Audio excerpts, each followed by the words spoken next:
તો સૂર્ય જે છે તે ગ્રહોમાં રાજાનું પ્રતીક છે. આદિત્યાદિ 9 ગ્રહો જે હોય છે તે રાજા છે ગ્રહોમાં. રાણી એ ચંદ્રનું પ્રતીક છે. સેનાપતિ તે મંગળનું પ્રતીક છે. કોઈ પણ આપણી સભામાં જઈએ, રાજાને જો પ્રસન્ન કરીએ તો સભામાં બેઠેલા બધાને માની જવું પડે. આ બહુ બેઝિક ગુપ્ત કારણ છે. એક સૂર્યની ઉપાસનાનું શું કારણ છે?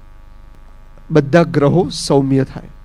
આરોગ્ય જે છે એના માટે શું કહેવામાં આવેલું છે કે આરોગ્યમ ભાસ્કરાદિત છે.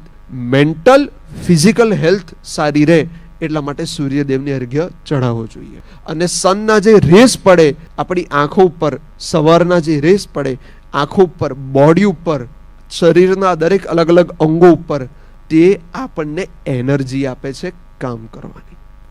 અને શાસ્ત્રો પ્રમાણે જોવા જઈએ તો શ્લોકમાં જ આપેલું છે કે આદિત્યસ્ય નમસ્કારમ યે કુર્વંતિ દિને દિને જન્માંતર સહસ્રેષુ દારિદ્ર્યમ નોપજાયતે.